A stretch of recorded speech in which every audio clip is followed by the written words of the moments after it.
They say you never really know someone until you see them when they think no one's watching. I thought I knew my family. I thought I had built the perfect life with the perfect husband and raised a son who would make me proud. But the truth was rotting beneath the surface of our beautiful home, our expensive cars, our charity galas and family photos. And I was too blind, too comfortable, too afraid to see it. Until the day our housekeeper walked into my living room with a phone in her hand and a look in her eyes that made my blood run cold. What she showed me didn't just shatter my world. It destroyed everything I thought I knew about the two men I loved most. And what happened next? Well, let me tell you, revenge has never been served so perfectly cold. My name is Catherine. I'm 52 years old, and for 30 years, I believed I was living the dream. But dreams can turn into nightmares when you finally open your eyes.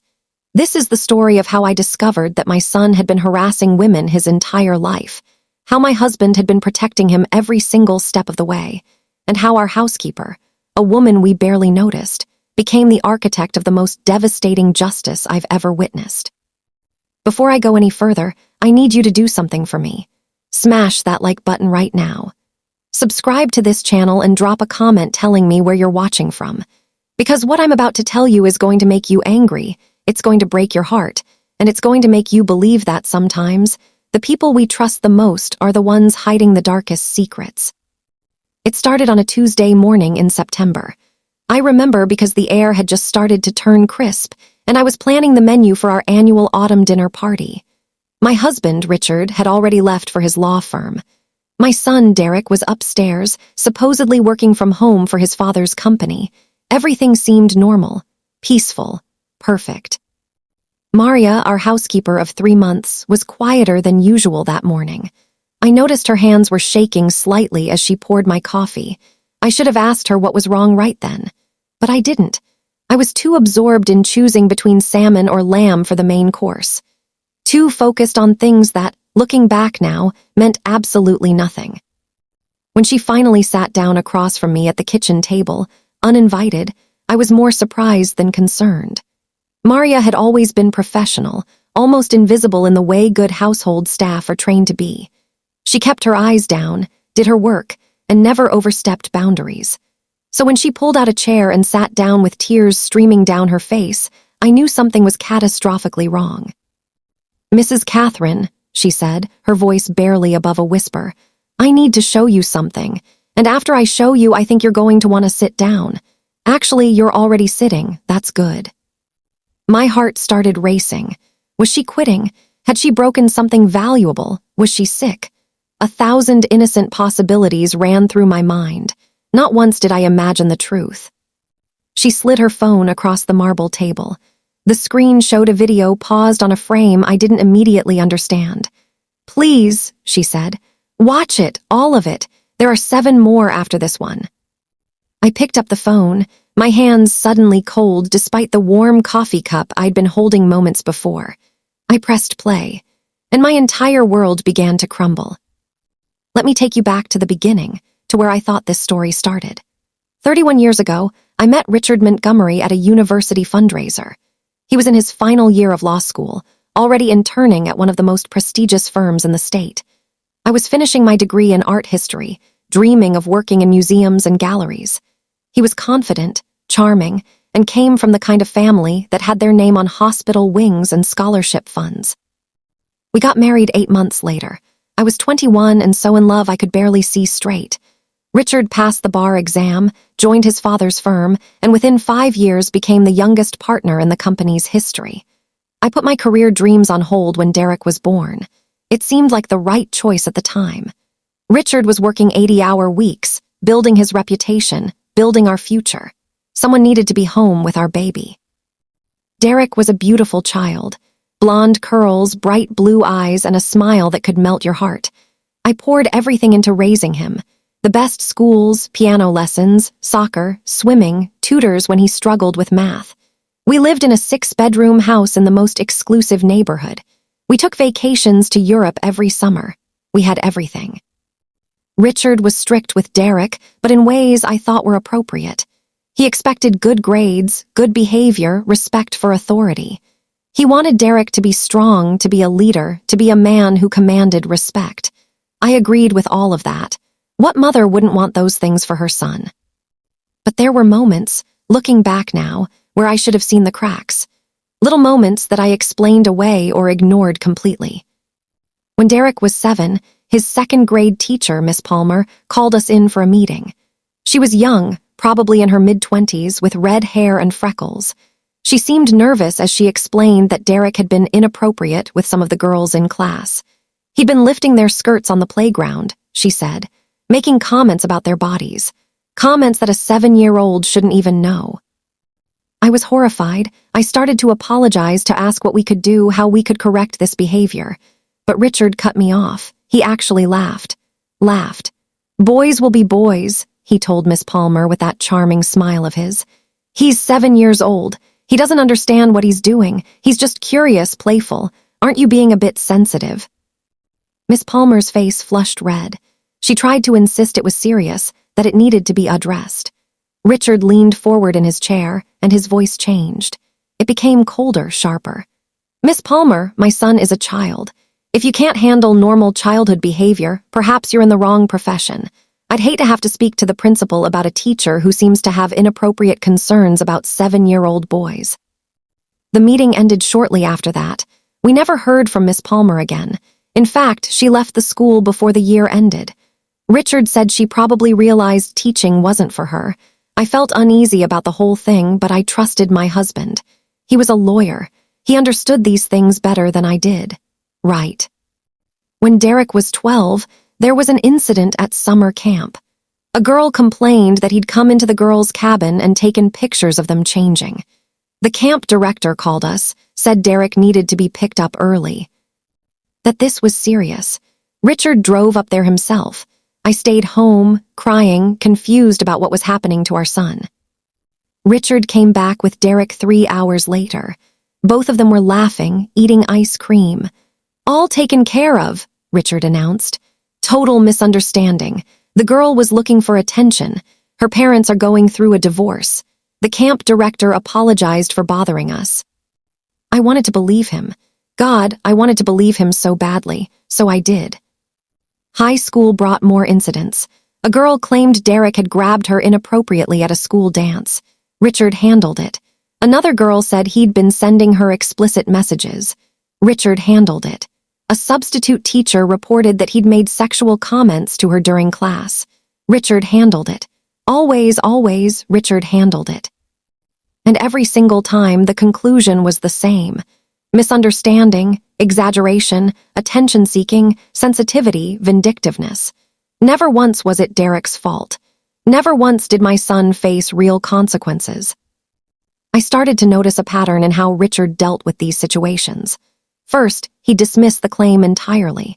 Then, if it persisted, he'd suggest the accuser had ulterior motives. Finally, if necessary, he'd use his position, his connections, his reputation to make the problem disappear. Sometimes that meant quiet settlements with non-disclosure agreements. Sometimes it meant pressure on the accusers to drop their claims. Sometimes it meant threatening legal action for defamation. And I let it happen. I told myself Richard knew best. I told myself people really were out to attack successful families. I told myself my son was being targeted because of who we were, what we had. I built a wall of denial so thick that the truth couldn't penetrate it. Derek barely graduated high school. His grades were terrible, but Richard made a donation to his alma mater, and suddenly Derek was accepted. College was a disaster. He flunked out after 2 years, but not before 3 different young women filed complaints against him with campus administration. Richard flew out there personally each time. Meetings were held. Lawyers were present. Money changed hands. Paperwork was signed. Problems vanished. Derek moved back home at 21. Richard gave him a job at the firm, nothing important, mostly a title and a paycheck. Derek lived in our pool house, drove a car his father bought him, and spent most of his time going to clubs, bars, and parties. He'd bring different women home constantly.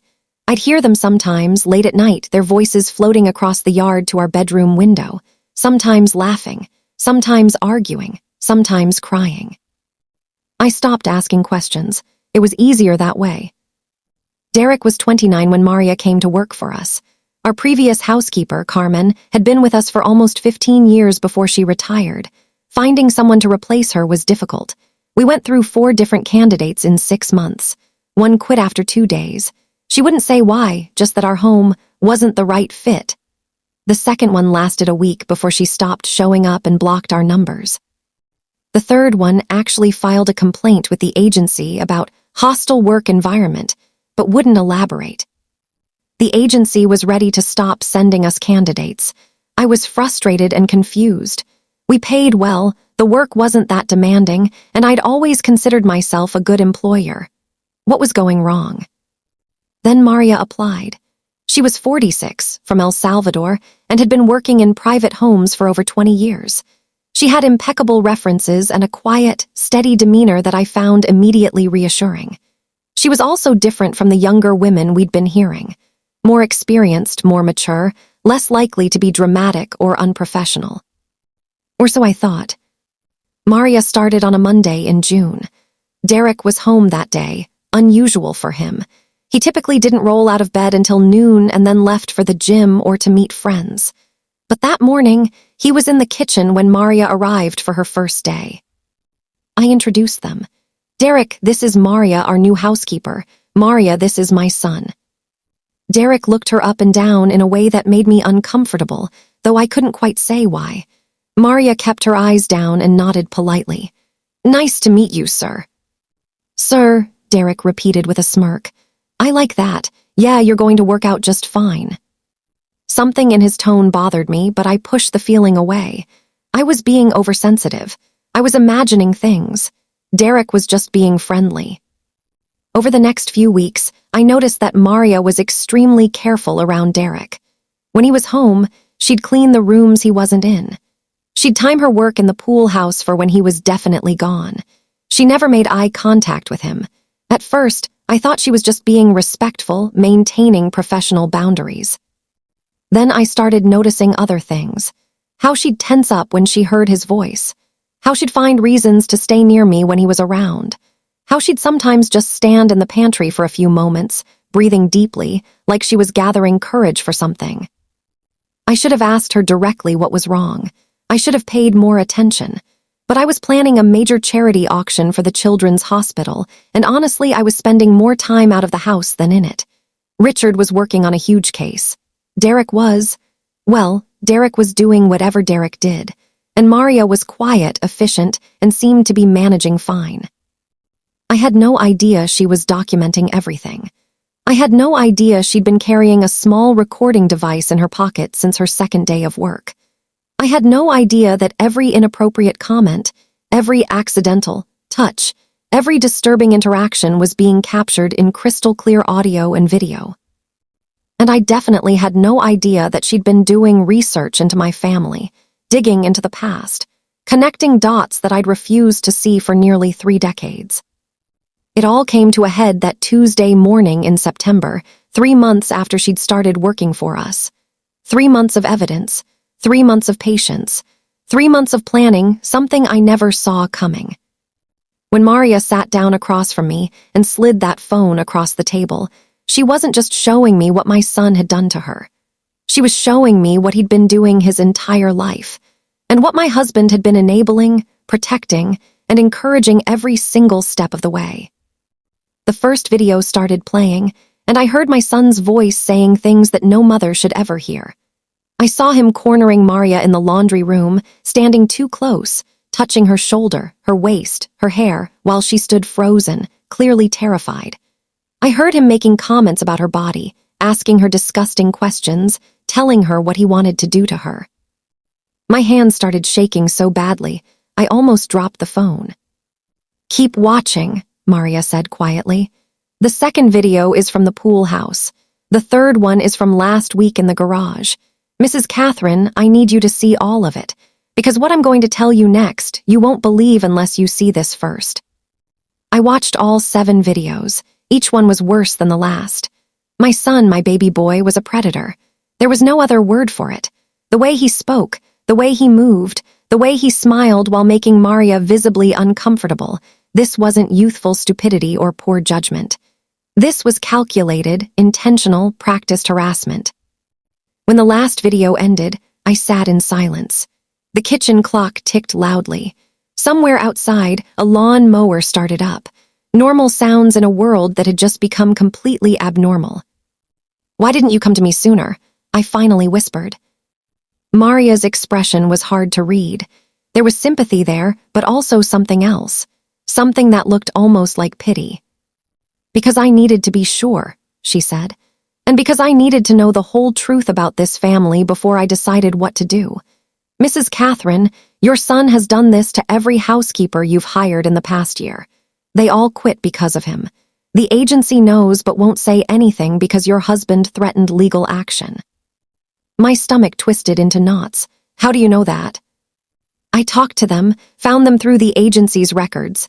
Took some work, but I found 3 of the 4. They all told me the same story. Your son harassed them. They complained. Your husband either paid them off or scared them off. One of them was only 19 years old. She still has nightmares." I felt bile rising in my throat. Oh God. "There's more," Maria continued. She pulled out a folder from her bag, set it on the table between us. "A lot more, may I?" I nodded, unable to speak. She opened the folder, and I saw printed documents, photographs, news clippings. "I'm not just a housekeeper, Mrs. Catherine. I used to be a paralegal before I came to this country. I know how to research, how to find records, how to follow paper trails. So I looked into your son's history. Really looked." She spread the documents across the table.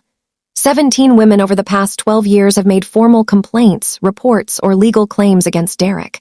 17 that left a paper trail. Your husband settled 12 of them with NDAs. 3 were dropped after the women were threatened with defamation suits. 2 just disappeared, dropped the cases, and moved away. I managed to contact 5 of them. They told me everything.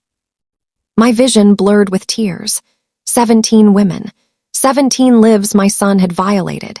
17 people whose pain my husband had buried with money and legal threats.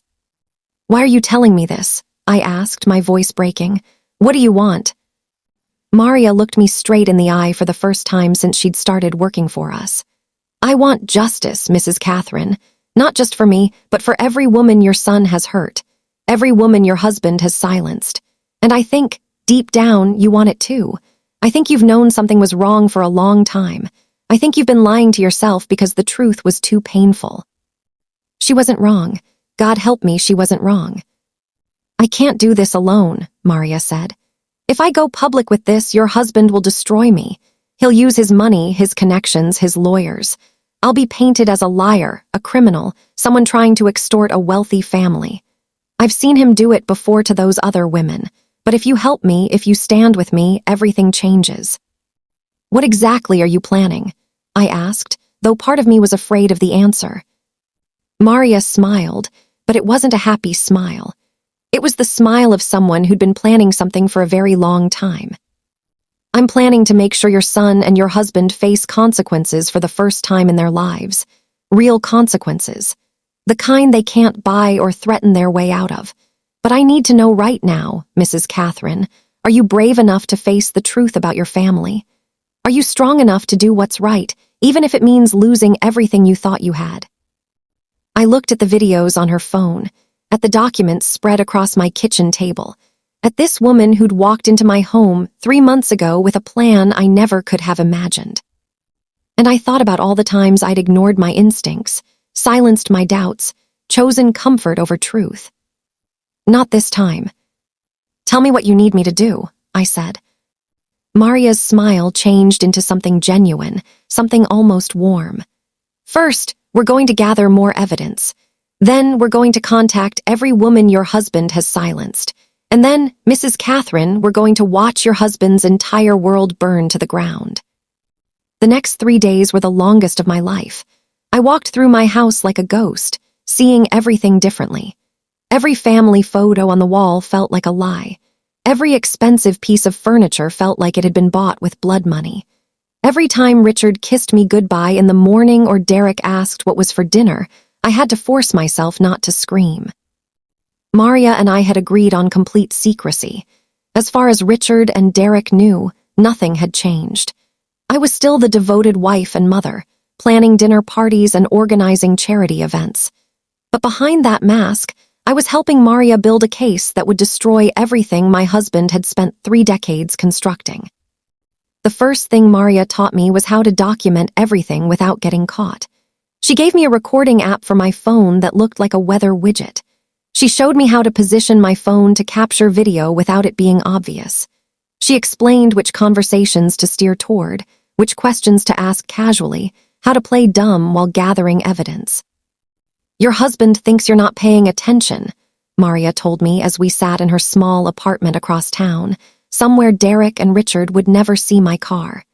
"He thinks you're too busy with your charity work and your garden club to notice what he's really doing. That's your advantage. Men like him always underestimate women, especially their wives." She was right. I'd been underestimated for 30 years, and I was about to make that the biggest mistake Richard ever made. That first week, I started really listening to the conversations between Richard and Derek. Before, I'd tuned them out, dismissed them as guy talk or business stuff that didn't concern me. Now I paid attention to every word. On Thursday evening, Derek came into the main house for dinner, something he rarely did anymore. Richard was already home, unusual for him before 8 o'clock. They were both in good moods, laughing about something as they sat in the living room with drinks. I brought them appetizers, playing the perfect hostess, my phone positioned on the bar cart with the camera facing them, hidden behind a flower arrangement. "So the little waitress actually thought she could threaten me," Derek was saying, his voice full of amusement. "Can you believe it? She said she was going to report me to the manager for harassment." Richard laughed, swirling his scotch. "What did you do?" I told her I knew the owner personally, which is true since we go to the same gym. Then I reminded her that she's probably not in this country legally and maybe she should think carefully about who she threatens. Derek grinned. She shut up real quick after that. My hand shook as I set down the cheese plate, but neither of them noticed. "That's my boy," Richard said proudly. "Always thinking strategically. You can't let these people think they have power over you. The moment you show weakness, they'll tear you apart. Learn from the best, Dad." They clinked glasses. I excused myself to check on dinner, went into the kitchen, and gripped the counter so hard my knuckles turned white. I wanted to vomit. I wanted to scream. I wanted to grab them both and shake them until they understood the horror of what they'd just said so casually.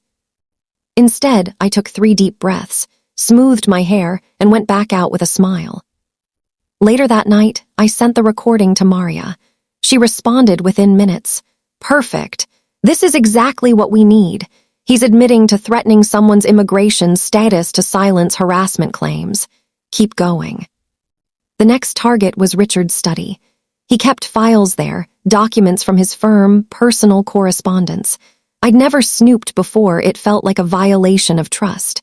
But then again, everything I'd trusted had turned out to be a lie, so what did it matter now? I waited until Richard left for a Saturday morning golf game, and Derek was still passed out from whatever he'd done the night before. Maria came over, and together we went through Richard's office systematically. We found the first file within 20 minutes. It was labeled Derek Personal Matters and contained copies of settlement agreements, non-disclosure documents, and correspondence with lawyers about various incidents involving our son. There were names I recognized from stories Derek had told differently, framing himself as the victim of crazy women or misunderstandings. But here, in black and white legal language, was the truth. Payments ranging from $15,000 to $150,000. Legal threats. Character assessments that painted these women as unreliable, emotional, vindictive. And notes in Richard's handwriting about strategy, who to pressure, who to pay off, who to intimidate. "My God," I whispered, reading through a settlement from 6 years ago. A college student named Jennifer Harding had accused Derek of assault at a fraternity party. Richard had paid her $75,000 and got her to sign an agreement that she would never speak about the incident again, never file criminal charges, never even mention Derek's name in connection with that night. She was only 19. Maria was photographing every page with her phone. "There are at least 8 files here. This is more than I even found in my research. He's been keeping records of everything." Why would he keep all of this? I asked. Isn't it evidence against them? Men like your husband keep records because they think they're untouchable, Maria explained. This is his insurance policy, his way of tracking who he's paid off and what they agreed to. He never imagined anyone would find these files, and he definitely never imagined his own wife would use them against him. We spent 4 hours in that office. We photographed documents, copied files onto a flash drive, and carefully put everything back exactly as we'd found it. Richard would never know we'd been there. By the time Maria left, we had evidence of 19 separate incidents, even more than Maria's initial research had uncovered. 19 women whose lives my son had damaged and my husband had tried to erase with money and threats. That night, lying in bed next to Richard, I felt like I was sleeping next to a stranger. Actually, worse than a stranger, a monster wearing the face of someone I'd once loved. He reached for me, tried to pull me close like he did most nights, and I had to force myself not to recoil. "You okay?" he murmured sleepily. "You seem tense lately." "Just tired," I lied. "The auction planning is stressful." "That's my girl, always taking on too much." He kissed my forehead. "Don't worry about it so much. It's just a charity thing. It's not like it really matters." Just a charity thing. Children's hospital funding didn't really matter. I'd spent 6 months organizing this event, and to him, it was nothing. Had he always been this dismissive? Had I just never noticed because I was so busy trying to be the perfect wife? I waited until his breathing deepened into sleep, then I slipped out of bed and went downstairs. I sat in the dark kitchen, the same place where Maria had first shown me the truth, and I cried. Not quietly, not delicately, but deep, wrenching sobs that came from somewhere so deep inside me I didn't even know it existed. I cried for those 19 women. I cried for every girl Derek had hurt since he was 7 years old. I cried for the life I thought I had and the illusion that had just been shattered. And I cried for myself, for the 30 years I'd wasted being willfully blind. When the tears finally stopped, something had changed inside me. The grief was still there, but it had transformed into something harder, colder, more focused. I texted Maria, "I'm ready for the next phase. Contact the women, all of them, it's time." Maria had managed to track down 12 of the 19 women from Richard's files. 7 had moved away, changed their names, or simply couldn't be found. But 12 was more than enough. The first woman we contacted was named Rachel Morrison. She was 34 now, married with 2 children, living in Oregon. She'd been one of Derek's classmates in high school. According to Richard's notes, she'd accused Derek of assault at a graduation party. Richard had paid her parents $50,000, and Rachel had signed an NDA when she was just 18 years old. Maria made the initial contact through a carefully worded email, explaining who she was and what we were trying to do. She didn't push, didn't demand, just offered Rachel the opportunity to be part of something bigger than herself. Rachel called me 2 days later. I'll never forget that conversation. "Mrs. Montgomery." Her voice was shaky but determined. "I need to know this is real. I need to know you're actually going to do something, because if this is some kind of trick to get me to violate the NDA so your husband can sue me, I swear to God." "It's not a trick," I interrupted gently. "Rachel, I am so sorry for what my son did to you. I'm sorry for what my husband did to silence you. And I'm sorry I didn't know, didn't see, didn't protect you or any of the other girls Derek hurt. But I'm seeing it now, and I'm going to make this right. I promise you." There was a long silence. Then I heard her crying softly on the other end of the line. "I was 18, she whispered. "It was supposed to be one of the best nights of my life. Graduation, you know, I had a scholarship to college, I had plans, and then Derek. And then your husband showed up at my house with lawyers and papers and told my parents that if I didn't sign, he'd destroy our family. My dad had just lost his job. We were struggling. That $50,000. God, I'm not making excuses, but we needed it so badly." "I know," I said, my own tears streaming down my face. "And you have nothing to apologize for. You were a child. He's the adult who should have protected you, not silenced you." "I've never told anyone the whole truth," Rachel continued. "Not even my husband. He knows something bad happened in high school, but not the details. The NDA, the shame, the fear. I've carried it for 16 years. You don't have to carry it alone anymore, I told her. Maria has found others. We're building a case. A real case, not one that my husband can make disappear. But I need to be honest with you, this is going to be hard. It's going to be public. My husband will fight back with everything he has. If you're part of this, your life is going to get complicated. Good, Rachel said, and her voice had changed, become stronger. I want complicated. I want him to fight because this time he's going to lose. When do we start?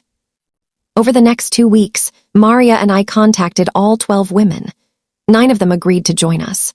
3 were too scared, too traumatized, or too settled in their new lives to risk reopening old wounds. I understood, even though it broke my heart. The 9 women who agreed to participate ranged in age from 23 to 37. Their stories were horrifyingly similar. Derek had harassed, assaulted, or violated them in some way. They'd tried to speak up. Richard had swooped in with his money, his lawyers, and his threats, and made them disappear. But they hadn't really disappeared.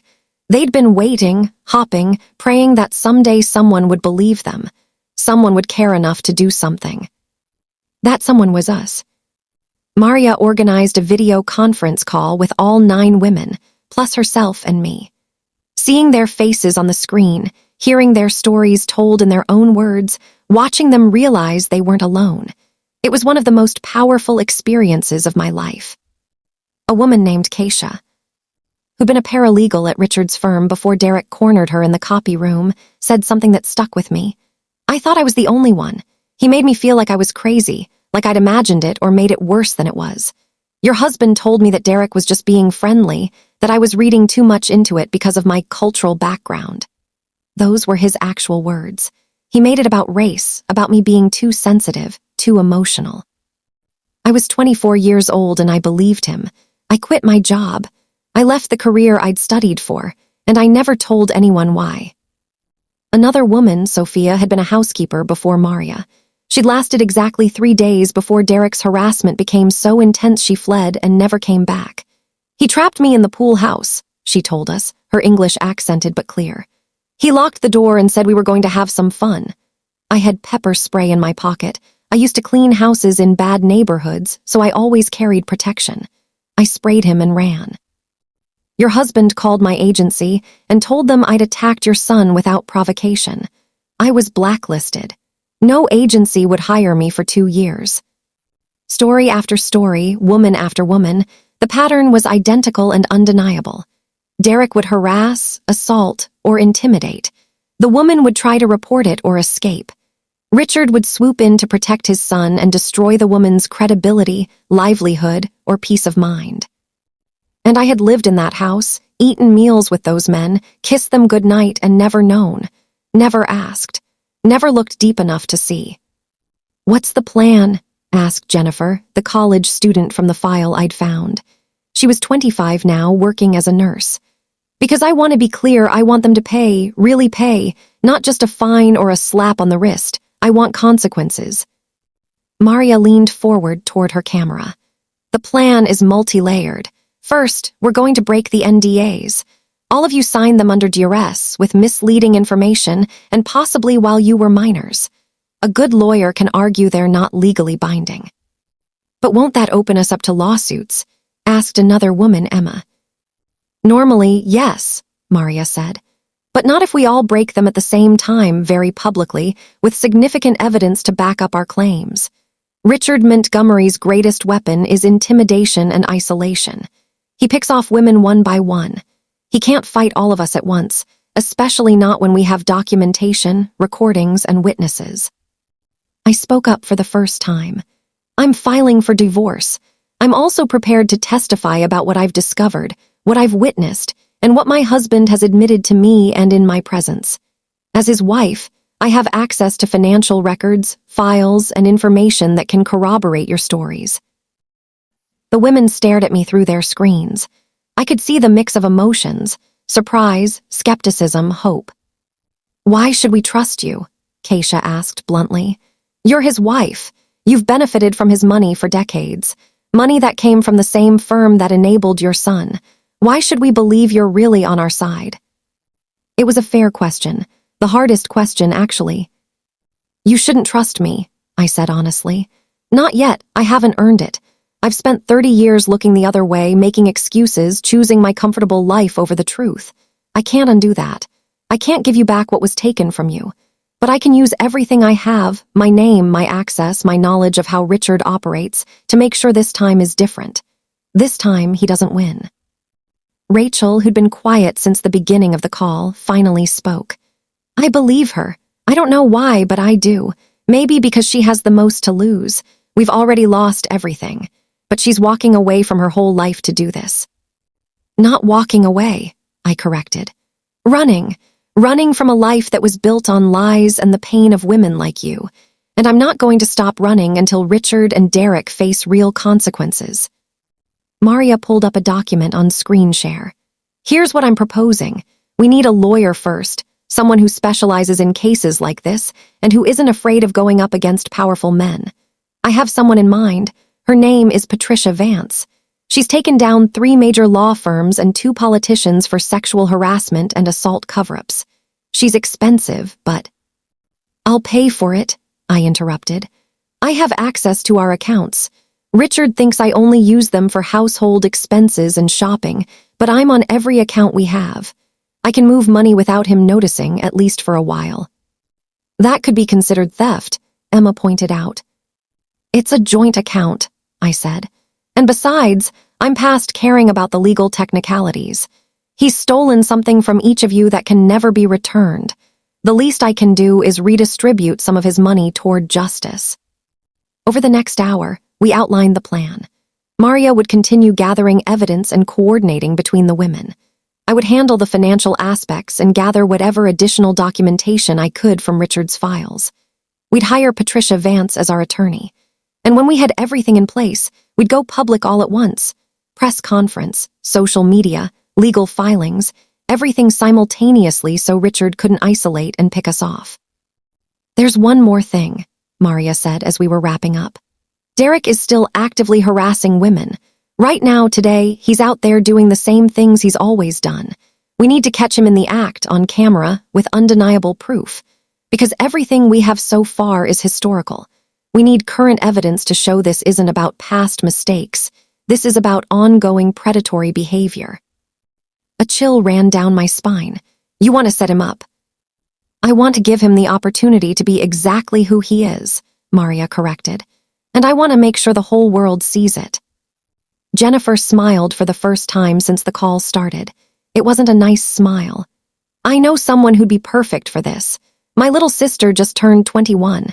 She's an actress, drama major, and she's been looking for a way to get back at the guy who assaulted me and ruined my senior year. She'll do it, and she'll be amazing. Is that safe? I asked, suddenly feeling protective of this girl I'd never met. She'll be wired, Maria said. Camera, audio, and a panic button that alerts us if anything goes wrong. We'll have people nearby, watching everything in real time. The second it goes too far or she feels unsafe, we extract her. But if Derek behaves the way we know he will, we'll have current, undeniable, high-quality evidence of his predatory behavior. It felt dangerous. It felt like we were playing with fire. But looking at the faces of these 9 women on my screen, women whose lives had been damaged by my son and my husband, I knew we didn't have a choice. Okay, I said, let's do it, let's catch him. Planning the sting operation felt surreal, like I was living in a crime drama instead of my actual life. Jennifer's sister, whose name was Ashley, turned out to be not just willing but eager to help catch Derek. When we video chatted with her, I was struck by how much she looked like her older sister, dark hair, bright eyes, beautiful in that fresh-faced way that I knew would attract Derek's attention immediately. He destroyed my sister's senior year, Ashley told me, her jaw set with determination. She got a scholarship, did you know that? Full ride to study engineering. But after what he did to her, after your husband paid her family to shut up, she couldn't focus. She ended up at a community college instead, working 2 jobs to pay for it. It took her 6 years to get her nursing degree instead of 4. 6 years of struggling because your son couldn't keep his hands to himself. The guilt hit me like a physical blow. I'm so sorry. I don't want your apologies, Ashley said, not unkindly but firmly. I want your help destroying him, so let's talk about how we're going to do this. Maria had thought through every detail. Ashley would accidentally run into Derek at one of his regular hangouts, a upscale bar downtown that he visited almost every Thursday night. She'd be wearing a necklace with a hidden camera and carrying a purse with a recording device. Maria would be at a nearby table with a laptop, watching and listening to everything in real time. I would be in a car outside with Jennifer, ready to intervene if anything went wrong. What if he doesn't take the bait? I asked.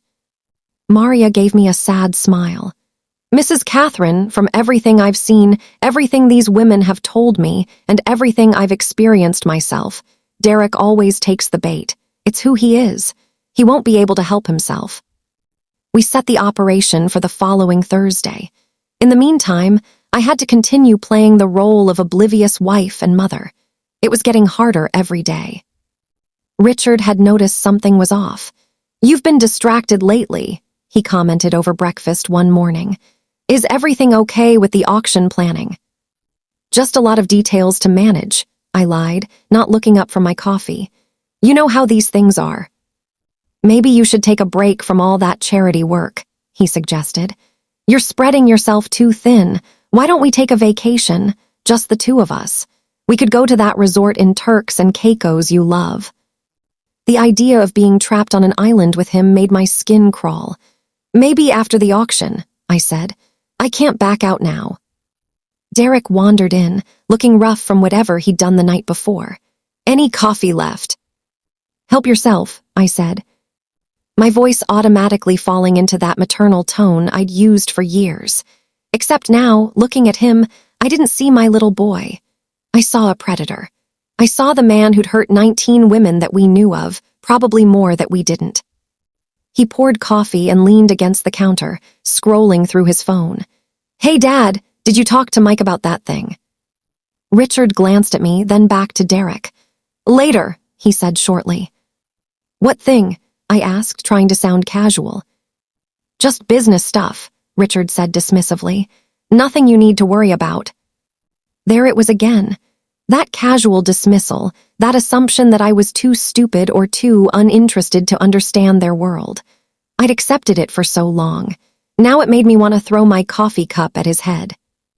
Instead, I smiled sweetly. "Of course. Well, I have a meeting with the caterer today, so I'll be out most of the afternoon." I didn't have a meeting with the caterer.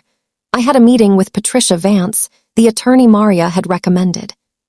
Patricia's office was in a sleek high-rise downtown, far from Richard's firm but close enough that I felt nervous someone might see me. Patricia herself was in her early 50s, with sharp eyes and an even sharper suit. She listened to our story without interrupting, occasionally taking notes, her expression unreadable. When Maria and I finished presenting everything, the videos, the documents, the testimonies from the 9 women, Patricia sat back in her chair and was quiet for a long moment. "This is one of the most comprehensive cases of systematic harassment and cover-up I've seen in my 20-year career," she finally said. "And I've seen a lot.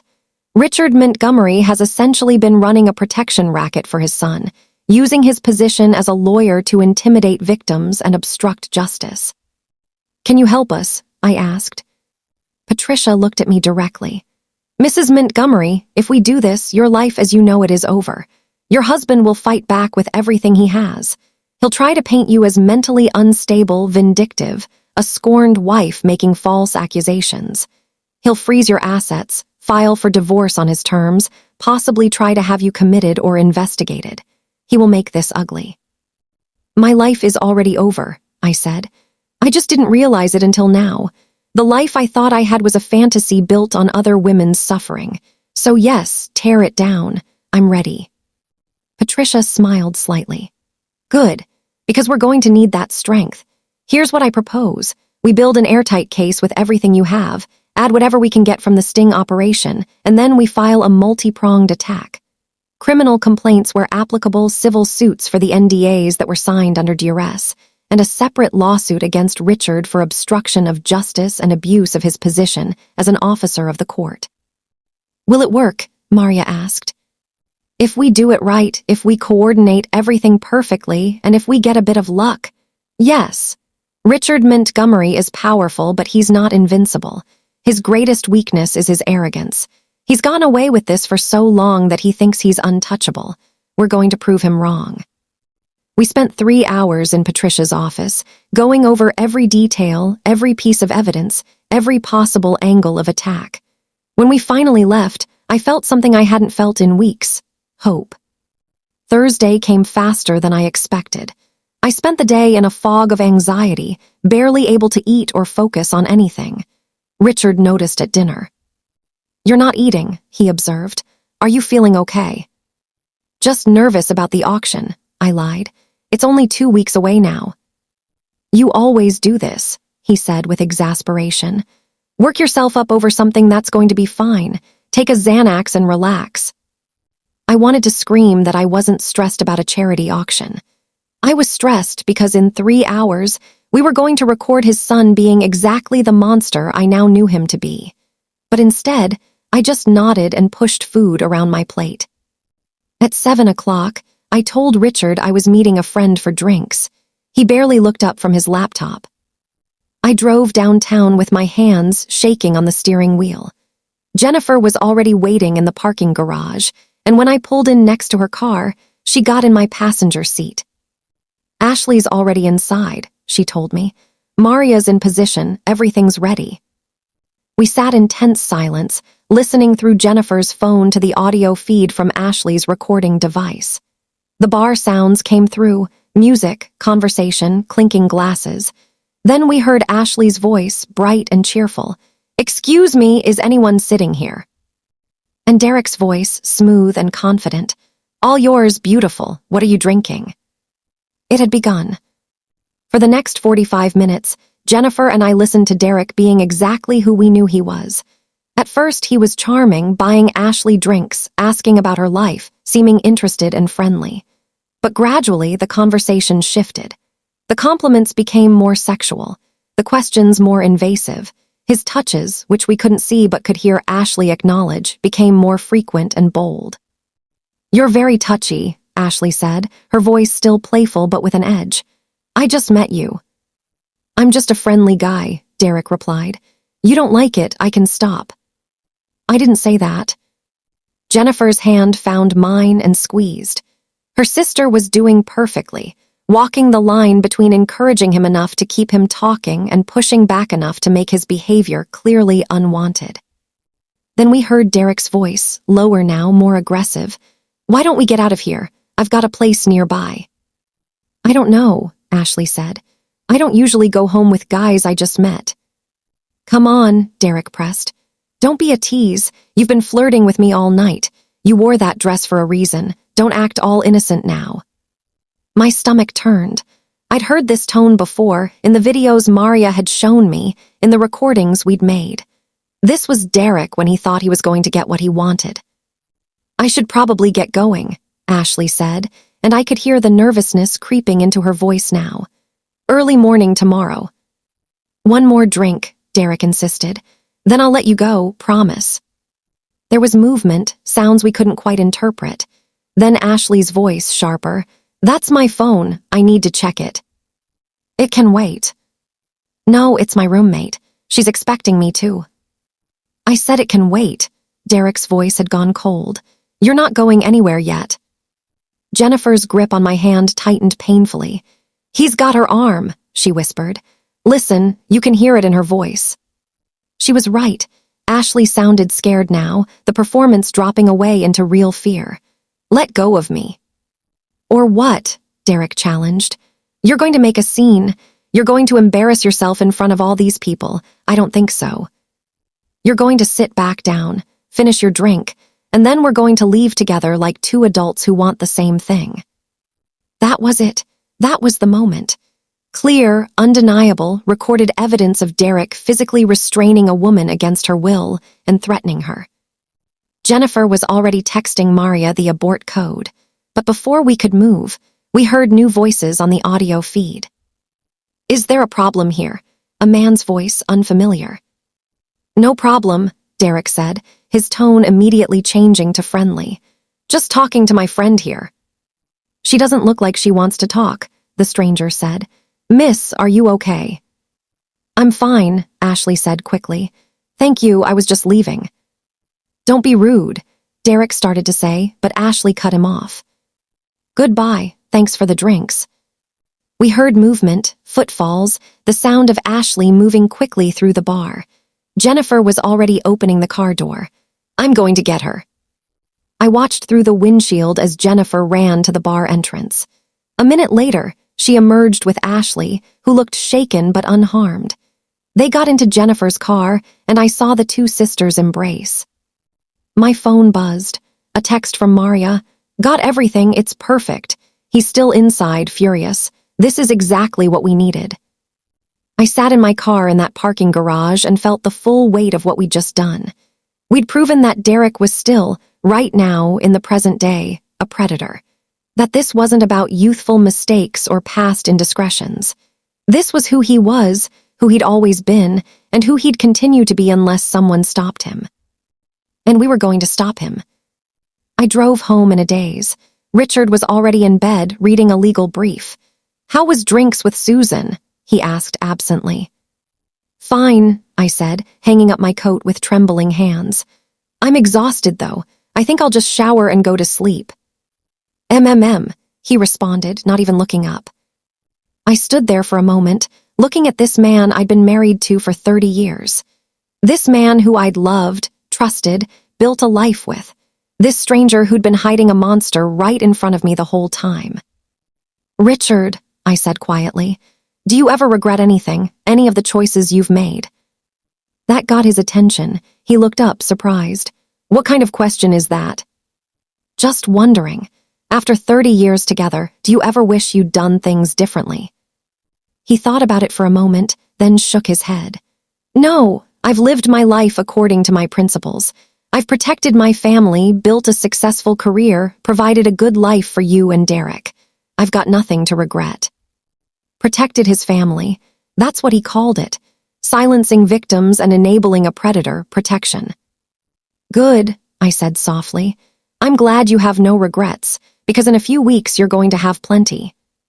He laughed, thinking I was making a joke about something trivial. What? Is the auction going to be that stressful?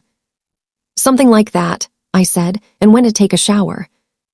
I stood under the hot water and cried for the last time. Tomorrow, the tears would stop. Tomorrow, we'd start the final phase of the plan. Tomorrow, Richard and Derek's reckoning would begin. And I would be the one to deliver it. The week after the sting operation, I moved through my house like a woman preparing for war. Because that's exactly what I was doing. Patricia Vance had given us a timeline. We had 2 weeks to finalize everything before we went public. 2 weeks to gather the last pieces of evidence, coordinate all 9 women, prepare the legal filings, and set up the press conference that would detonate like a bomb in the middle of Richard's carefully constructed world. I started moving money. Not all at once. That would trigger alerts and questions. But 50,000 here, 30,000 there, transferred to accounts Richard didn't monitor closely. I pulled from our savings, from investment accounts, from the household fund he'd set up years ago, and never looked at because he assumed I just used it for groceries and decorating. Over the course of 10 days, I moved almost $400,000 into a separate account under my maiden name. It felt like theft at first. My hands would shake as I authorized each transfer. But then I'd remember Rachel's face on that video call, the way her voice broke when she talked about being 18 and scared. I'd remember Keisha explaining how Richard had used her race against her, made her doubt her own reality. I'd remember Sophia, who'd carried pepper spray because my son had trapped her in the pool house. The money wasn't really ours anyway.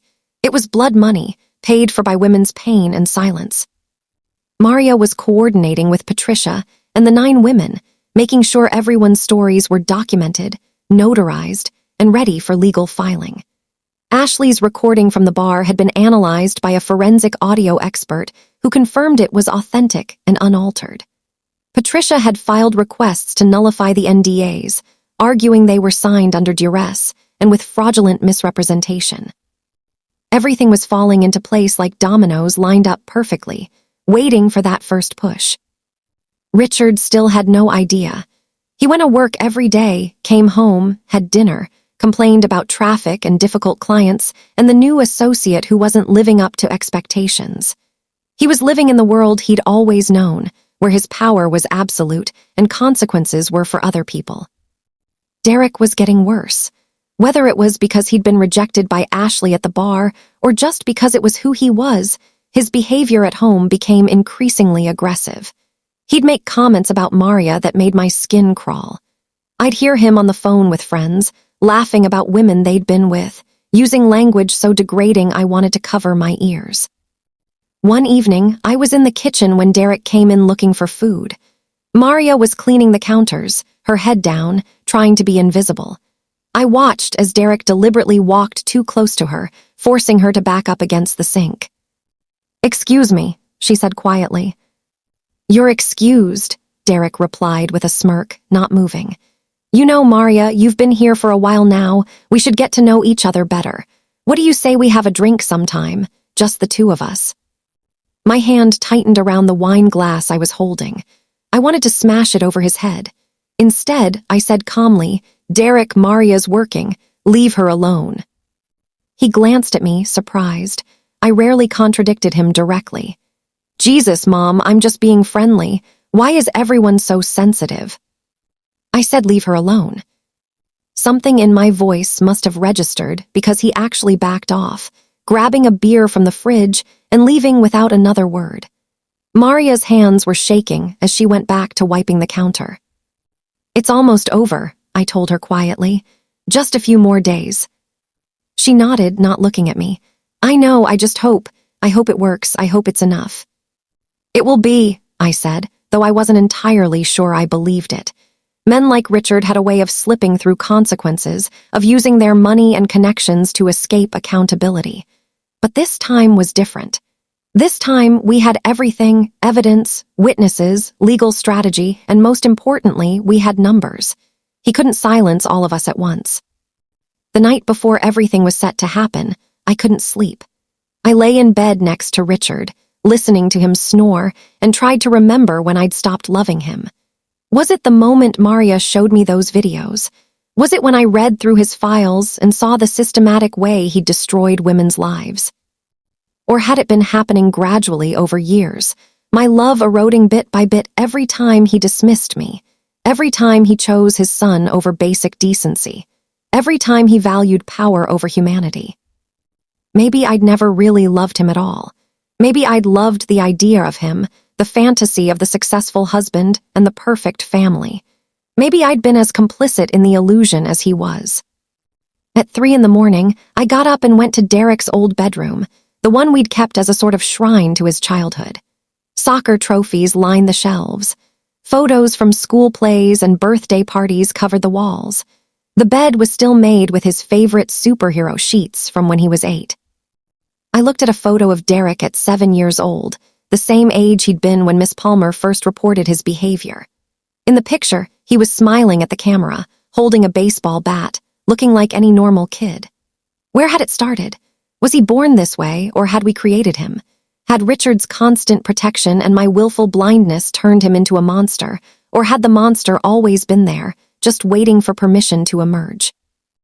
I didn't have answers. Maybe I never would. All I knew was that it ended now. At 6 a.m., I was dressed and ready.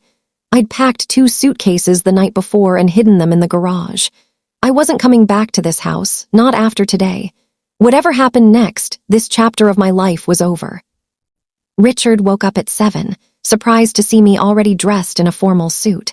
"Where are you going so early?" "Meeting with the auction committee," I lied smoothly.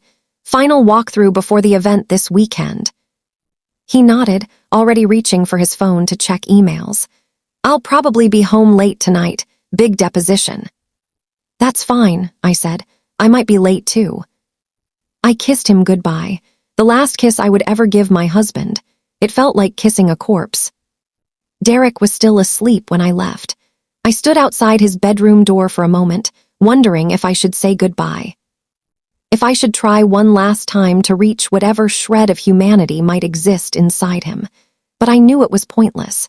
He was his father's son in every way that mattered.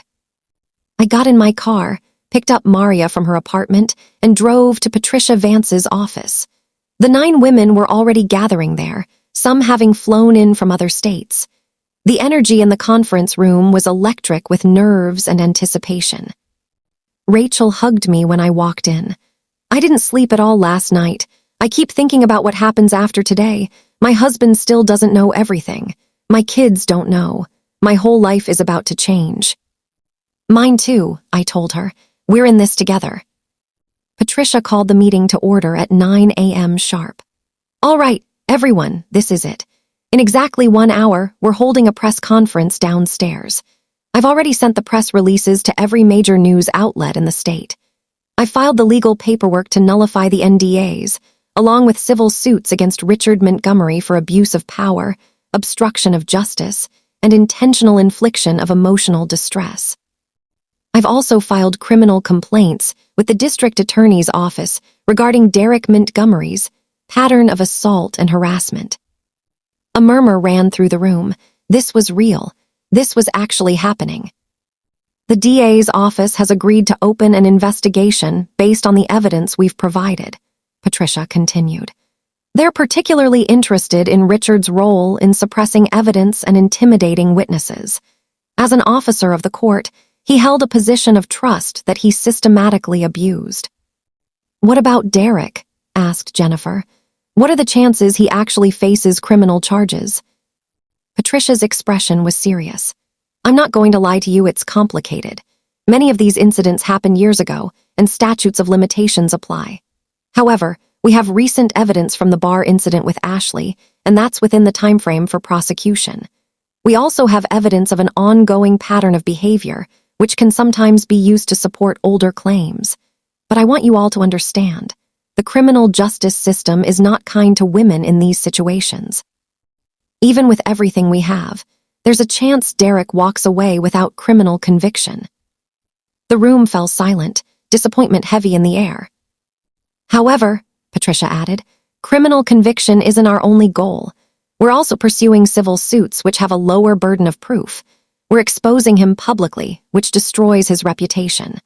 We're hitting Richard's law firm with ethics complaints that could get him disbarred. We're making sure every future employer, every future date, every person who Googles Derek Montgomery's name sees exactly who he is. That's accountability, too. Maria stood up. And don't forget, today they lose their power. Today, Richard and Derek Montgomery discover that they're not untouchable, that there are consequences, that the women they tried to erase are still here, still fighting, and we're not afraid anymore.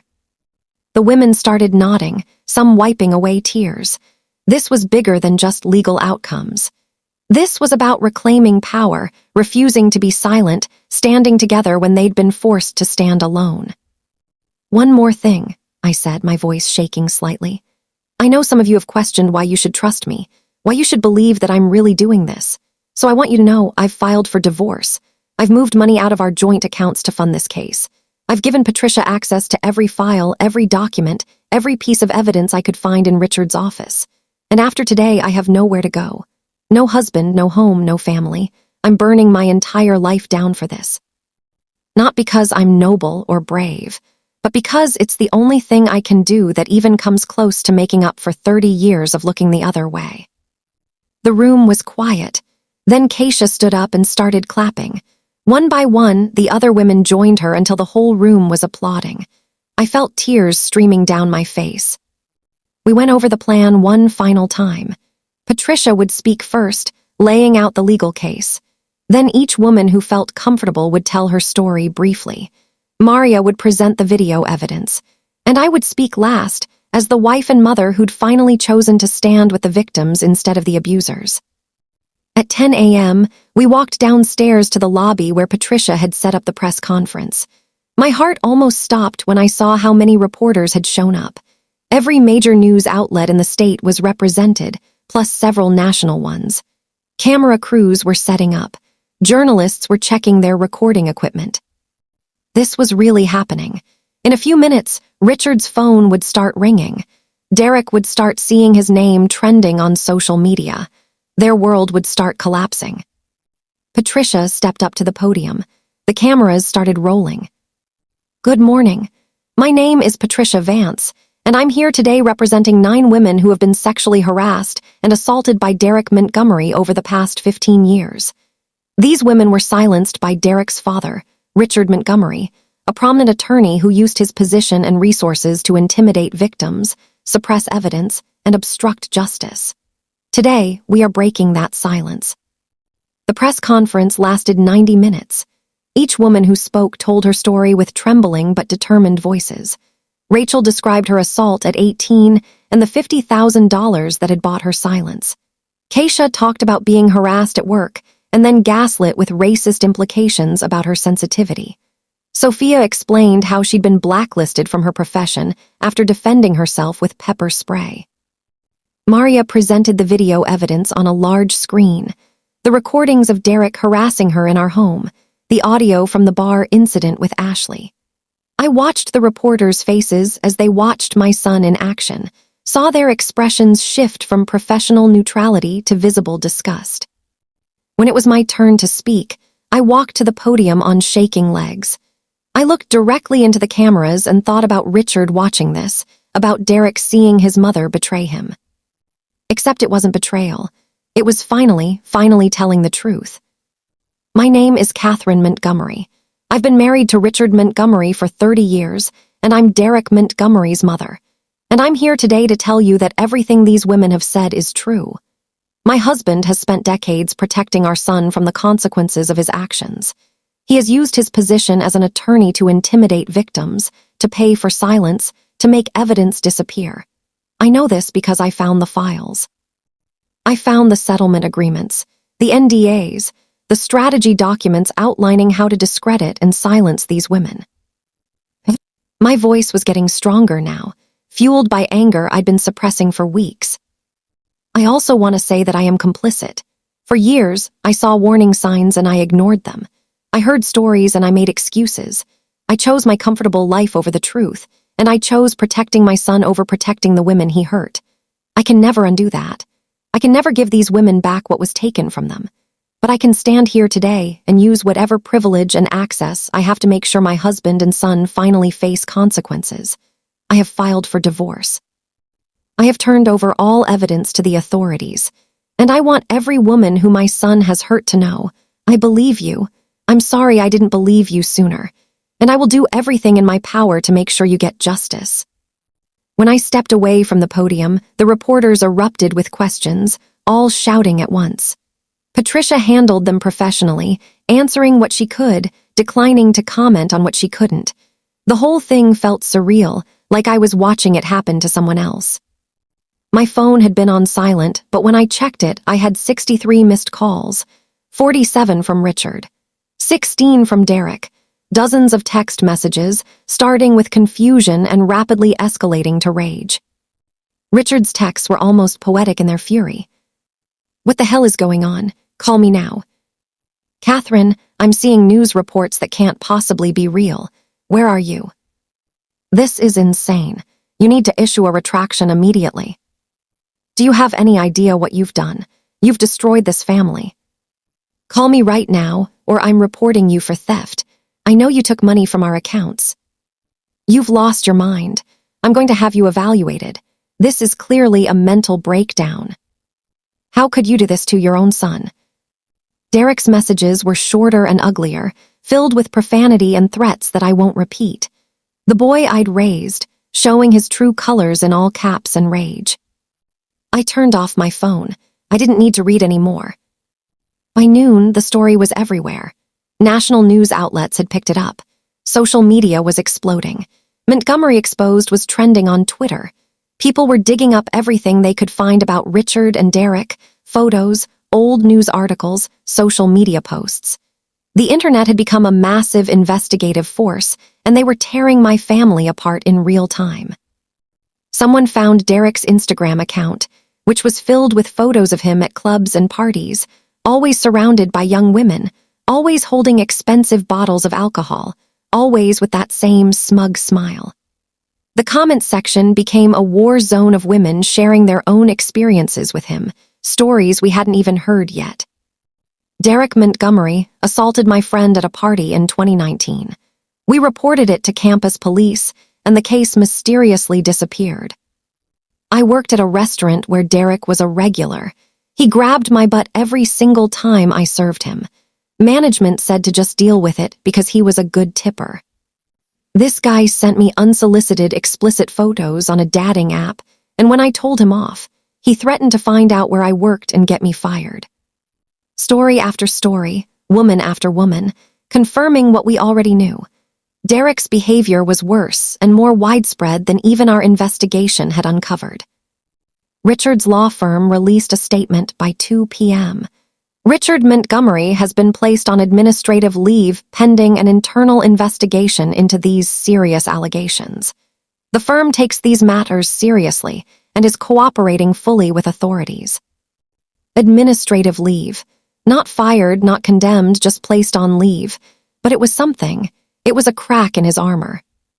By 3 p.m., Patricia called to tell us the district attorney's office had formally opened a criminal investigation into both Richard and Derek. They were being asked to come in for questioning. What happens if they refuse? I asked. Then the DA can get more aggressive with subpoenas and warrants, Patricia explained. But honestly, Richard's too smart to refuse. He'll come in with his own lawyers, probably refuse to answer most questions, but he'll comply with the formal process. He still thinks he can control this. She was right. By evening, news broke that Richard and Derek had both met with investigators, accompanied by a team of high-powered defense attorneys. Richard gave a brief statement to the press as he left the DA's office. These allegations are completely false and appear to be part of a vindictive campaign by my estranged wife. We will be pursuing all legal remedies, including defamation suits against everyone involved in this malicious attack on my family. Estranged wife, malicious attack, completely false. The gaslighting continued even now, even with mountains of evidence stacked against him. But the internet wasn't buying it. Neither were the journalists who'd been digging into the story all day. By that evening, 3 investigative reporters had published long articles detailing Richard's pattern of silencing victims. They'd interviewed women we hadn't even found, women who'd been too scared to come forward before but were now willing to tell their stories publicly. One reporter had gotten a copy of Richard's financial records somehow. I suspected a leak from his own firm, showing multiple payments to women over the years, all carefully disguised as settlements or consulting fees. Another reporter had dug up the story of Miss Palmer, Derek's second-grade teacher who'd reported his behavior. They'd tracked her down, and she'd given an interview describing how Richard had intimidated her into silence and essentially forced her to leave the profession she loved. The wall Richard had built around his perfect life was crumbling, brick by brick, hour by hour. I spent that first night at a hotel downtown, lying in a bed that wasn't mine, in a room that smelled like cleaning products and strangers. Maria was in the room next door. The 9 women had all gone back to their homes and families, preparing for whatever came next. I should have felt triumphant. We'd done it. We'd exposed them. We'd started the process of accountability. But mostly, I felt numb. 30 years of my life had just imploded in a matter of hours. I had no husband, no son, no home. I had money, at least for now, but Richard would fight me for every penny. I had the truth, finally, but the truth had cost me everything. Around midnight, there was a soft knock on my door. I checked the peephole and saw Maria standing in the hallway. I let her in. I couldn't sleep, she said. Kept thinking about everything, wondering if it's enough, if anything we do will ever really be enough. We sat on the edge of the hotel bed together. 2 women who'd brought down powerful men but couldn't quite feel the victory yet. My daughter called me, Maria said quietly. I hadn't known she had a daughter. She's 16, lives in El Salvador with my mother. I came here to work to send money home to give her a better life. When Derek started harassing me, I thought about quitting like the others did. Just walking away, finding another job, forgetting it happened. Why didn't you? I asked. Because of her, my daughter. I kept thinking, what happens when she's 18, 20, 25? What happens when she encounters a man like Derek, a man whose father protects him no matter what he does? I wanted her to live in a world where men like that face consequences. So I stayed. I documented everything. I made a plan. She looked at me with tears in her eyes. I did it for her, for the daughter I barely get to see. So she could grow up in a world that's maybe just a little bit safer. I took her hand and squeezed it. We did it for all of them, for all the daughters, all the young women who deserve better than what we've allowed. We sat in silence for a while, then Maria went back to her room and I tried again to sleep. This time it came easier and I didn't dream at all. The next 2 weeks were a whirlwind of legal proceedings, media interviews, and watching Richard's empire crumble in slow motion. The State Bar Association opened an ethics investigation into his conduct. 3 of his biggest clients dropped his firm, citing reputational concerns. 2 junior partners resigned, giving interviews about the toxic culture they'd witnessed. Derek lost his job, not that he'd ever really worked anyway, but Richard couldn't even keep up the pretense of employing him anymore. His social media accounts were deleted after they became cesspools of harassment and condemnation. He moved out of our pool house and into an apartment across town, funded by Richard's increasingly squeezed finances. The criminal investigation was moving forward, though slowly. The DA had indicated they were building cases for both sexual assault charges against Derek and obstruction of justice charges against Richard. But Patricia had warned us this could take months or even years to work through the system. The civil suits were progressing faster. 5 more women had come forward to join our case after seeing the press conference. 14 women total now, with stories spanning from when Derek was in high school all the way to the bar incident with Ashley last month. Richard's defense strategy became clear quickly: attack everyone's credibility. His lawyers filed motions claiming the NDAs were valid, and we were all in violation. They demanded financial records to prove I'd stolen marital assets. They subpoenaed the women's medical records, employment histories, anything they could use to paint us as unstable, vindictive, or motivated by money. It was exactly what Patricia had predicted, exactly what these women had feared. But something had changed. This time, the women weren't isolated. This time, there were 14 of us standing together, plus me, plus Maria. This time, the whole world was watching. And public opinion had turned sharply against Richard and Derek. A grassroots movement started online. I believe Montgomery victims. Women shared their own stories of harassment and assault, of powerful men who faced no consequences, of mothers and wives who looked the other way. The conversation grew beyond our specific case into something much larger. 3 weeks after the press conference, Richard's law firm asked him to resign. Not administrative leave anymore, actual resignation. The firm's managing partner gave a carefully worded statement about how Richard's personal issues were creating untenable conflicts with the firm's values. I almost laughed when I read it. Values. As if they'd had values when Richard was making the money. Richard refused to resign. Instead, he sued the firm for wrongful termination, claiming they were bowing to public pressure and violating his employment contract. The legal battle turned into a spectacle, with both sides leaking damaging information to the press. It was through those leaks that I learned Richard had been doing this even longer than I'd known. A paralegal from his firm gave an anonymous interview describing how she'd been asked to prepare reputation management, files for Derek going back almost 20 years. There were incidents from middle school that Richard had made disappear before they ever became official complaints. My son had been a predator since he was barely a teenager, and my husband had been enabling it every single step of the way. The divorce proceedings were ugly. Richard fought me on everything: asset division, spousal support, even trying to claim I'd abandoned the marriage by going public with false allegations.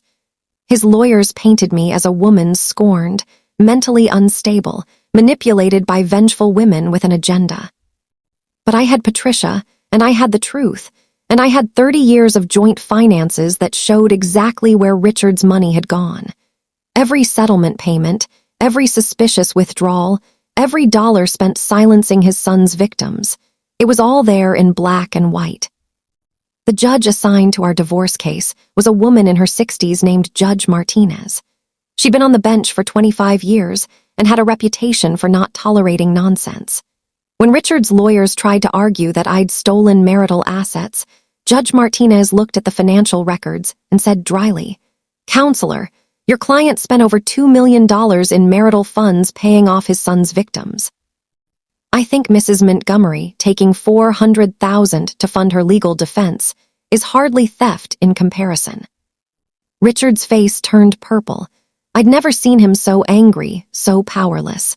For the first time in our marriage, he couldn't charm or intimidate or buy his way out of a situation. It felt like justice, even if it was just a small piece of it. 6 weeks after the press conference, Derek was formally charged with sexual assault stemming from the bar incident with Ashley. The statute of limitations had passed on many of the older incidents, but the DA was able to file charges based on recent events and was pursuing a pattern of behavior case for several others. Derek's arraignment was a media circus. Protesters showed up outside the courthouse with signs, "Believe victims," and "No more missing stairs," and "Montgomery accountability now." Derek arrived with his lawyers, looking smaller somehow, diminished. The confident, smirking predator I'd watched in those videos was gone, replaced by someone who looked scared and cornered. Good, he should be scared. Inside the courtroom, I sat with Maria and several of the other women. Derek's eyes found mine across the room, and for just a moment, I saw my little boy again. The child I'd rocked to sleep and bandaged scrapes for and loved with every fiber of my being. Then I remembered Rachel's face, Keisha's voice, Sophia's shaking hands, all the women whose lives he'd damaged, whose pain he'd caused without a second thought. The little boy was gone. Maybe he'd never really existed. Maybe I'd been loving a fantasy while the real Derek was becoming a monster right in front of me. The judge set bail at $500,000. Richard paid it immediately, of course. Derek walked out of the courthouse a free man, at least for now. But freedom is relative. His name was forever linked to these charges. Any future employer would Google him and find pages of results about sexual assault allegations.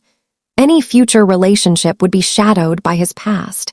He'd lost his job, his reputation, his presumed future taking over Richard's law firm someday. He was facing real consequences for the first time in his 29 years. Richard's criminal charges came a week later: obstruction of justice, witness intimidation, and abuse of his position as an attorney. The charges were serious, carrying potential prison time if convicted. Richard pleaded not guilty and immediately began a media campaign, giving interviews where he positioned himself as a father protecting his son from false accusations, a victim of a feminist witch hunt, a man being persecuted for refusing to bow to political correctness. Some people bought it. There were opinion pieces defending him, social media accounts supporting him, even a small group of protesters outside the courthouse calling for the charges to be dropped. But they were outnumbered by the people who saw through his act, by the women sharing their own stories of powerful men who'd escaped accountability, by the reporters digging deeper into his history and finding more and more evidence of systematic abuse of power. The Bar Association suspended his license to practice law pending the outcome of the criminal case and their ethics investigation. Richard Montgomery, who'd built his entire identity around being a powerful attorney, was no longer allowed to practice law. I should have felt satisfaction, vindication, victory. Instead, I felt exhausted. This was justice, yes, but it was also the complete destruction of everything I'd built my life around. Every mutual friend had chosen a side, and most had chosen Richard's. The social circle I'd moved in for decades had frozen me out. The charities I'd worked with quietly removed me from their boards. I was toxic now, the woman who'd turned on her own family. It didn't matter that my family had been built on lies and the suffering of innocent women. I'd broken the most fundamental rule of our social class. I'd aired dirty laundry publicly. I'd chosen truth over image. And for that, I was being punished. But I wasn't alone. The 14 women who'd come forward had formed a bond, a support system. We had a group chat that was active at all hours, sharing updates, offering encouragement, sometimes just venting about how hard this process was. Maria had become something more than an ally. She'd become a friend. We met for coffee regularly, talking about everything and nothing, finding comfort in someone who understood. And Patricia Vance, our fierce attorney, kept fighting for us every single day, treating our case like it was the most important thing in the world. The civil suits were settled 8 months after we'd filed them. Richard's assets were being squeezed from every direction: the divorce, the criminal defense, the firm suing him, the bar association proceedings. His lawyers approached Patricia about settling all 14 civil cases at once. The settlement was substantial. $7 million total, split among the 14 women, plus agreements that Richard would make no further attempts to enforce the NDAs and would make no public statements disparaging any of the victims. It wasn't an admission of guilt. It wasn't even an apology, but it was accountability in the form that the civil justice system could provide. Each woman had to decide individually whether to accept the settlement or continue fighting through trial. All 14 chose to settle. The money mattered, yes, but more than that, they were exhausted. 14 women who'd been fighting for months, having their lives dissected by defense attorneys, being called liars on social media, receiving death threats from Richard's supporters. They deserved to rest. They deserved to take the victory we'd achieved and start rebuilding their lives. The criminal trials were still ahead, but at least the civil battle was over. Derek's trial began 14 months after that first press conference. I sat in the courtroom every single day, watching the son I'd raised being cross-examined about his behavior, hearing witnesses describe his pattern of harassment and assault, seeing the jury's faces as they listened to Ashley's testimony about the bar incident. The prosecution built a methodical case. They couldn't charge him for everything he'd done. Statutes of limitations protected him from accountability for most of his crimes. But they could show a pattern, a lifetime of predatory behavior that culminated in the recent charges they could prosecute. Ashley was an incredible witness, poised, clear, unshakable even under aggressive cross-examination. When Derek's defense attorney tried to suggest she'd been flirting with him, leading him on, she looked the lawyer dead in the eye and said, "I was wearing a dress. I was having a drink. I was being polite. None of that is an invitation to grab someone against their will and threaten them. You know that. Everyone in this courtroom knows that. The only question is whether you have enough respect for women to admit it." The courtroom was silent. Even the judge looked impressed. The defense tried to paint Derek as a victim of his upbringing, suggesting that his father's overprotection had left him unable to understand appropriate boundaries. They brought in psychologists who testified about developmental issues and social learning. They tried to generate sympathy for a young man who'd never been taught consequences. I wanted to stand up and scream. Derek had been taught consequences by teachers, by school administrators, by young women who'd said no and meant it. He'd just been taught by his father that consequences didn't apply to him, that money and power could erase anything. The jury deliberated for 3 days. When they came back, I held Maria's hand so tight I probably bruised her. Guilty on 2 counts of sexual assault. Not guilty on 1 count where the evidence was more circumstantial. Derek's face went white. Richard, sitting on the other side of the courtroom, actually stood up as if he could somehow stop what was happening. The judge had to tell him to sit down. Sentencing came 2 weeks later. The judge gave Derek 4 years in prison, eligible for parole after 2. It wasn't enough.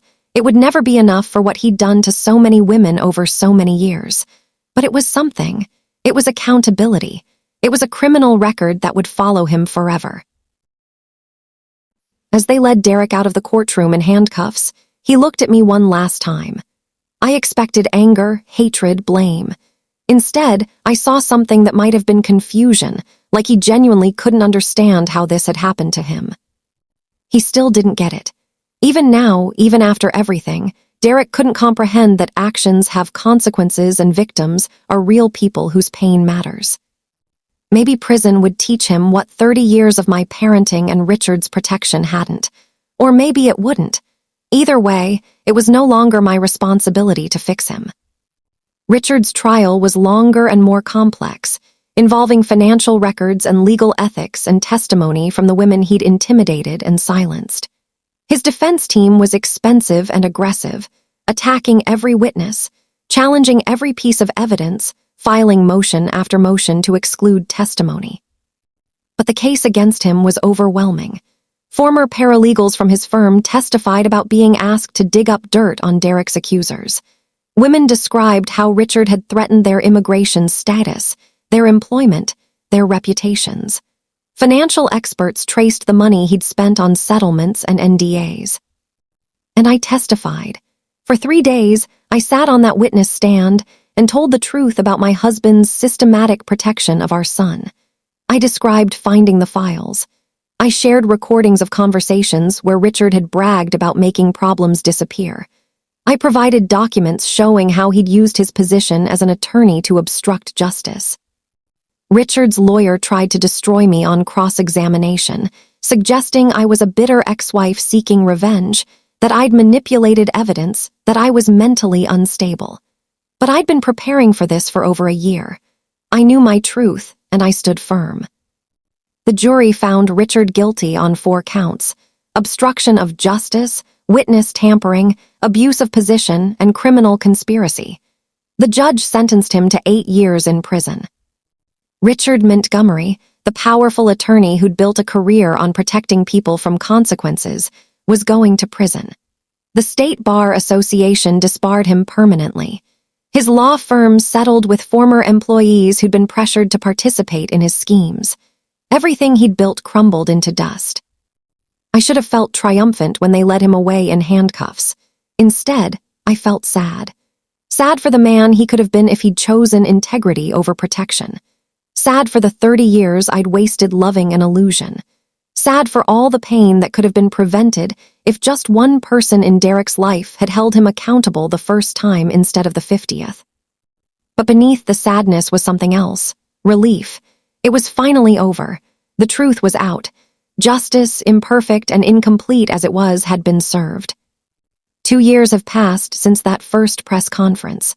I'm sitting in a coffee shop now, watching the morning rush of people getting their caffeine fixes before work, and thinking about how different my life is from what it used to be. I live in a small 2-bedroom apartment across town. Not the 6-bedroom mansion with the pool and the 3-car garage, but it's mine. Truly mine, paid for with money from the divorce settlement that finally came through after 18 months of legal battles. The walls are decorated with art I actually like, not expensive pieces chosen by an interior designer to impress guests. My furniture is comfortable rather than fashionable. I have a small balcony where I grow herbs and tomatoes. It's a simple life, and I love it. I volunteer now at a women's shelter, helping survivors of domestic violence navigate the legal system and find resources. I use my experience, both as someone who looked away for too long and as someone who finally stood up, to help other women recognize abuse and find the courage to leave. Maria and I have coffee every Tuesday morning, right here at this same shop. She's studying again, taking online classes to finish her paralegal degree.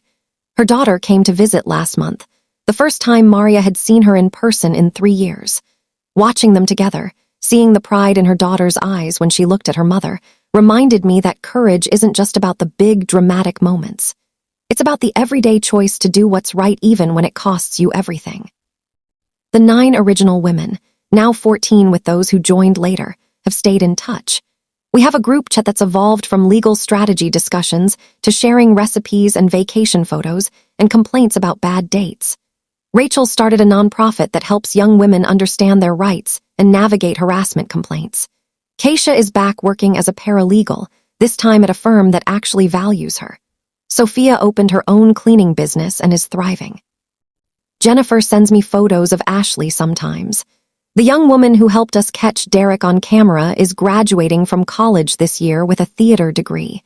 She's already been cast in a regional production, playing a character she describes as a woman who refuses to be silenced. Art imitating life, I suppose.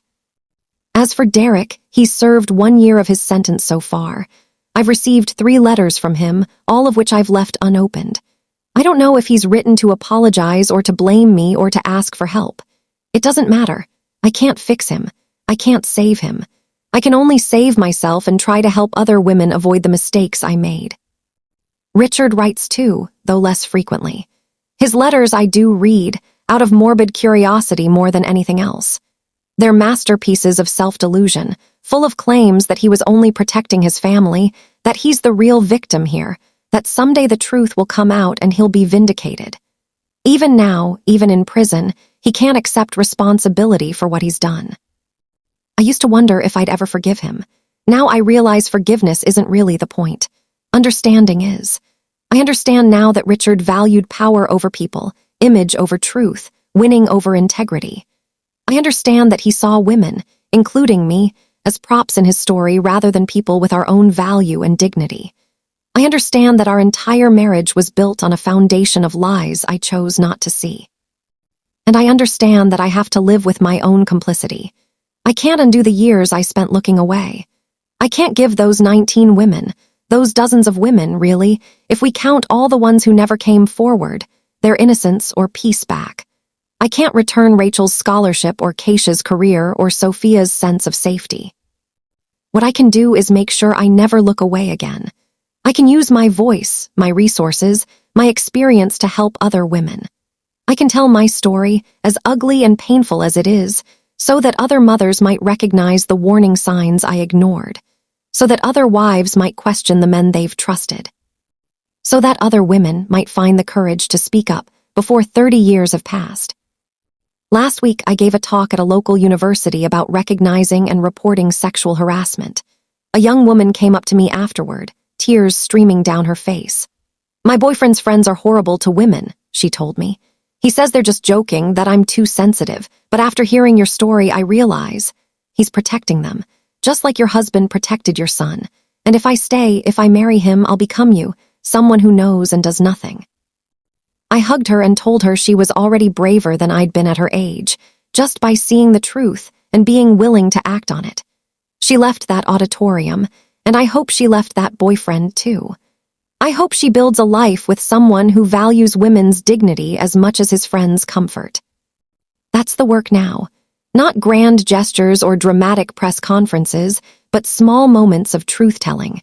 Helping one woman at a time to see clearly, to trust her instincts, to know that she deserves better. People ask me sometimes if I regret what I did. If destroying my marriage, my social standing, my relationship with my son was worth it.